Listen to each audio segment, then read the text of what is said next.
संविधान कंप्लीट बन चुका था। जरा सोचिए थोड़ी देर के लिए कि ऐसा होता तो ये 70 साल में जो आप बिखर गए हैं, जो आपको लगता है ये सब फालतू की चीजें हैं, ये फलाना है, ये है पूजा पाठ, ये आपको लगता है, लेकिन उस घटना को इसलिए बता रहा हूं कि चिल्लाता रहा हूं मैं उसके बारे में और खुश हूं कि 14 वाले के कान में चला गया और उसको जो करना था उसने कर दिया।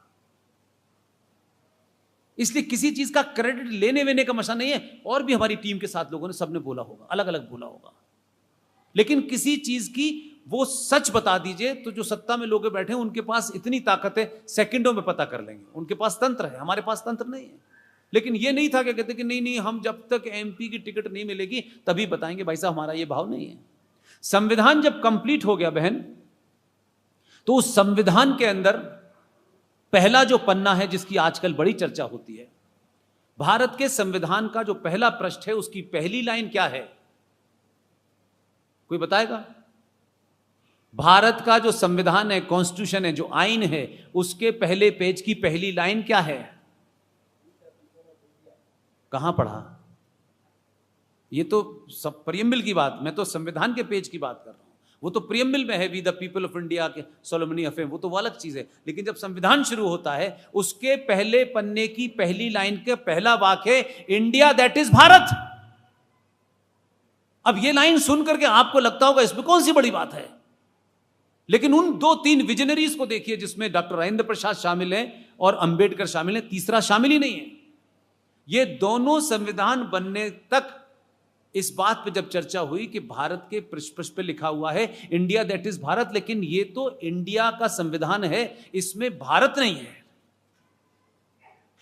तब दोनों ने मंत्रणा की और उसके बाद ये कहा कि अब इसमें कोई बदलाव नहीं हो सकता है, समय की मांग है कि हम क्या कर सकते हैं। तो दोनों ने मिलकर कहा कि क्या हमारी हजारों साल की जो सभ्यता थी उसमें व्यापार क्या होता था, उसमें हमारे आदर्श कौन थे, हमारे यहाँ स्टेट का सेंटर का रिलेशन कैसे होता था, हमारे मूल अधिकार कैसे थे, उन सब के दौर की चीजों में हम चित्रों के माध्यम से इस संविधान में उसे प्रकट कर देंगे। आने वाली नस्लें उससे अपने आप जोड़ लेंगी। ये दोनों का मूल डिस्कशन था। और उसके बाद आनन फानन के अंदर, बंगाल के अंदर एक जगह है शांति निकेतन। उस शांति निकेतन के अंदर उस समय के सबसे बड़े आर्टिस्ट, उनका नाम था नंदलाल बोस। और नंदलाल बोस जी को से संपर्क किया गया और यह कहा गया कि नंदलाल जी, समय की कमी है, ये संविधान की कॉपी आप देख लें, इसे पढ़ लें और जल्दी से जल्दी, कोई 8 या 10 दिन का समय था उनके पास, कहा कि फिर इसको उस जहां जहां जो जो चैप्टर लिखे हुए हैं उन चैप्टर के हिसाब से हमारी सभ्यता में क्या होता था तो हम उस समय के किन चित्रों को इसमें डाल सकते हैं। नंदलाल बोस ने उस समय उनकी टीम में जो सबसे यंगेस्ट आदमी था, उस वक्त उसकी 22 साल की उम्र थी। यह भाव आपके अंदर यह पैदा करेगा कि इतनी दूर तक सोचने वाले उस 22 साल के बच्चे के उस विजन को आप समझें, क्योंकि वो परिवार जीवित है, इसलिए मैं ये बात कह रहा हूं। ये सभा समाप्त करने का आदेश है। नहीं, मैं तो, मुझे अच्छे रोक नहीं पाए, लेकिन इसलिए इनकी बात मानूंगा कि लौटने की टिकट इन्हीं के पास है।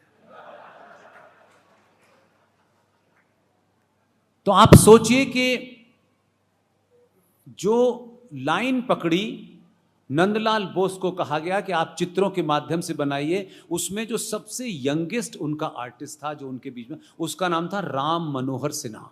वो जबलपुर के रहने वाले थे। 2007 में उनका देहांत हुआ है और उन्होंने ये अपने बेटे को सारी चीज रिकॉर्ड करके गए हैं, इसलिए इस बात को मैं उस पूरी ताकत से कहता हूं।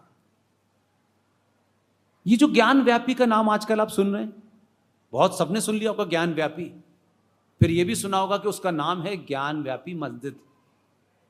यह भी सुना आपने? किस दुनिया के लिटरेचर में आपने सुना ज्ञान व्यापी और मस्जिद? ज्ञान का मस्जिद से क्या संबंध है?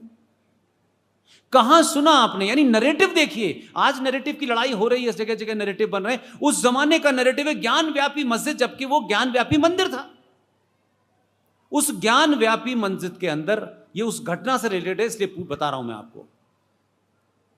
चित्र बन गए, चित्र आ गए, आनन फानन में प्रेस में गए, चचा को भनक लग गई। तो उस संविधान के जितने भी पार्ट हैं, हर पार्ट के ऊपर एक चित्र है, और उसमें दो ही जगह ऐसी घटनाएं हैं कि चचा ने कहा कि एक भी चित्र नहीं जाएगा। अब चचा के पास समय कम था, चचा बिजी ज़्यादा थे, तो अंबेडकर वगैरह ने कहा नहीं चित्र हैं, जाने दीजिए, अगर कोई आपको लगता है इसमें कहीं कुछ ऐड हो तो बता दीजिए। तो वहीं प्रेस में जाने से पहले खड़े खड़े सिर्फ दो ही जगह ऐसी है जहां दो चैप्टर पर, एक चैप्टर पर दो तस्वीरें और दूसरे चैप्टर पर दो तस्वीरें बन रही हैं, बाकी सारे चित्र वो चचा की पसंद से उसमें डाला गया। और जब आप ओरिजिनल संविधान की कॉपी देखेंगे तो वो लगता है लास्ट मिनट पे बनाया गया है। तो ये सारी घटना राम मनोहर सिन्हा अपने दौर में जब वो जीवित थे तो रिकॉर्ड करके गए हैं। तो मैंने ज्ञानव्यापी का जिक्र इसलिए किया कि आज ज्ञानव्यापी का हमको प्रमाण पत्र मांग रहे हैं, छोटे भाई का पजामा बड़े भाई का कुर्ता, वो ये मांग रहे हैं कि हमें प्रमाण दो कि ये थे कि नहीं थे, और हम प्रमाण देने पे लगे हुए हैं। उस सभा में भारत के संविधान के पहले पृष्ठ जहां इंडिया दैट इज भारत लिखा हुआ है, ज्ञानव्यापी के अंदर जो 90 फीट गहरा शिवलिंग है, उस शिवलिंग के सामने जो नंदी 450-500 साल पुराना है, उस नंदी की तस्वीर भारत के संविधान के पहले पृष्ठ पर बन रही है। आज आप उस नंदी के बारे में वो बना गया। उसी संविधान के चैप्टर 5 के ऊपर पुष्पक विमान से भगवान राम, लक्ष्मण और सीता की तस्वीर है, उसी में कृष्ण की तस्वीर है, उसी में सुभाष की तस्वीर है, उसी में छत्रपति शिवाजी की तस्वीर है, उसी में लक्ष्मीबाई की तस्वीर है। आज अगर कोई कहे तो इतना हिंदू मुस्लिम और ये और कट्टर पंथ और फलाना पंथ, ये आपके पूर्वज करके चले गए थे।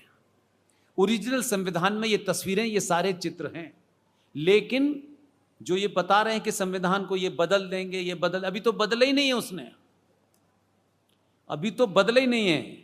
ये जो चिल्ला रहे हैं बनने के बाद बदल दिया गया, तो ओरिजिनल संविधान में कुल मिलाकर के 22 चित्र हैं, और वो 22 चित्र आपको हजारों साल पुरानी भारतीय परंपरा और संस्कृति से जोड़ते हैं। यही राम की तस्वीर भी उसके अंदर मौजूद है। तो मेरा सवाल यह है कि आप ये तो रो सकते हैं कि साहब देखिए उन्होंने ऐसा कर दिया तो हमें ये कर देना चाहिए और फलाना ये कर देना चाहिए, उसकी जगह खड़े होके देखोगे तो जो उसने कर दिया ना, वो आप में से, हम में से 10 बार भी बन जाते, पीएम तो नहीं कर पाते, नहीं कर पाते, क्योंकि हम तो अपने पड़ोसी को खुश करने के लिए तिलक ना लगे यार, क्योंकि हमारा पड़ोसी पूछेगा अच्छा आप तिलक क्यों लगाते हैं, इस चक्कर में तिलक मिटा के चलते हैं। लेकिन प्रधानमंत्री से आपकी ये उम्मीद है रातों रात हिंदू राष्ट्र घोषित कर दिया जाए ये देश।